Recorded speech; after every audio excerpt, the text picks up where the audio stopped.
ನಮಸ್ಕಾರ ವೀಕ್ಷಕರೇ, ಅಸ್ಲಿ ಕಾಣಿ ಕನ್ನಡ ಚಾನಲ್ಗೆ ಸ್ವಾಗತ. ಇತ್ತೀಚಿನ ದಿನಗಳಲ್ಲಿ ಬೆಳಗಿನ ಜಾವ ಬೆಂಗಳೂರಿನ ರಸ್ತೆಗಳಲ್ಲಿ ಮಂಜು ಹಬ್ಬಿಕೊಂಡಂತೆ ಕಾಣುತ್ತಿದೆ. ಚಳಿಯ ಸ್ಪರ್ಶ ದಿನದಿಂದ ದಿನಕ್ಕೆ ಹೆಚ್ಚಾಗುತ್ತಿದೆ. ಈ ಬದಲಾವಣೆಗೆ ಕಾರಣ ದೂರದ ಬಂಗಾರ ಕೊಳ್ಳಿಯಲ್ಲಿ ನಡೆದ ವಾಯುಭಾರ ಕುಸಿತ.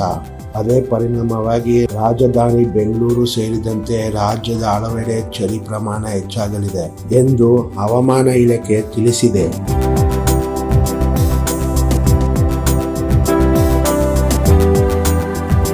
ಜನವರಿ 27ರಿಂದ ಮುಂದಿನ 4 ದಿನಗಳ ಕಾಲ ಮಂಜು ಮುಸುಕಿದ ವಾತಾವರಣ ರಾಜ್ಯದ ಹಲವು ಭಾಗಗಳಲ್ಲಿ ಮುಂದುವರಿಯಲಿದೆ. ಕಳೆದ 24 ಗಂಟೆಗಳಲ್ಲಿ ಬೆಂಗಳೂರು ಸುತ್ತಮುತ್ತ ಕನಿಷ್ಠ 17 ಡಿಗ್ರಿ ಸೆಲ್ಸಿಯಸ್ ತಾಪಮಾನ ದಾಖಲಾಗಿದ್ದು, ಕೆಲ ಪ್ರದೇಶಗಳಲ್ಲಿ ತುಂತುರು ಮಳೆಯೂ ಕಂಡುಬಂದಿದೆ. ರಾಜ್ಯದ ಕರಾವಳಿ, ಉತ್ತರ ಹಾಗೂ ದಕ್ಷಿಣ ಒಳನಾಡಿನ ಜಿಲ್ಲೆಗಳಲ್ಲಿ ಜನವರಿ 28ರವರೆಗೆ ಒಣ ಹವಾಮಾನ ಮುಂದುವರಿಯುವ ಸಾಧ್ಯತೆ ಇದೆ. ಮುಂದಿನ ದಿನಗಳಲ್ಲಿ ಗರಿಷ್ಠ ತಾಪಮಾನ 28ರಿಂದ 30 ಡಿಗ್ರಿ ಸೆಲ್ಸಿಯಸ್ ನಡುವೆ ಮತ್ತು ಕನಿಷ್ಠ ತಾಪಮಾನ 12ರಿಂದ 14 ಡಿಗ್ರಿ ಸೆಲ್ಸಿಯಸ್ ನಡುವೆ ಇರುವ ಸಾಧ್ಯತೆ ಇದೆ.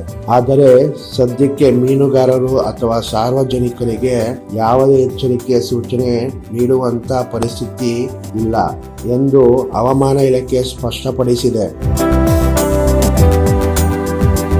ಚಳಿಯ ಈ ಬದಲಾವಣೆಯನ್ನು ಗಮನದಲ್ಲಿಟ್ಟುಕೊಂಡು ಜನರು ತಮ್ಮ ಆರೋಗ್ಯದ ಬಗ್ಗೆ ಜಾಗೃತರಾಗಿರಬೇಕು ಎಂಬುದು ತಜ್ಞರ ಸಲಹೆ.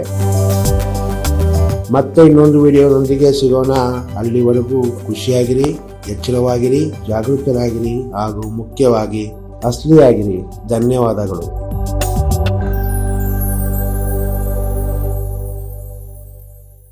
ಚಿನ್ನದ ಆಭರಣಗಳನ್ನು ಮಾರುವುದಕ್ಕೆ best place Shri star gold company. German ಟೆಕ್ನಾಲಜಿಯಿಂದ ಪ್ಯೂರಿಟಿ ಚೆಕ್. ಆಭರಣದಲ್ಲಿನ ಜೆಮ್ ಸ್ಟೋನ್ಗೂ ಸಹ ಬೆಸ್ಟ್ ವ್ಯಾಲ್ಯೂ. ಬೇರೆಯವ್ರ ತರ ಪ್ರಾಸೆಸಿಂಗ್ ಫೀಸ್ ವಿವರಿಸೋ ಕೆಲಸ ಇಲ್ಲಿಲ್ಲ, ಯಾಕೆಂದ್ರೆ ಅದು ನಿಮ್ಮ ಹಣ.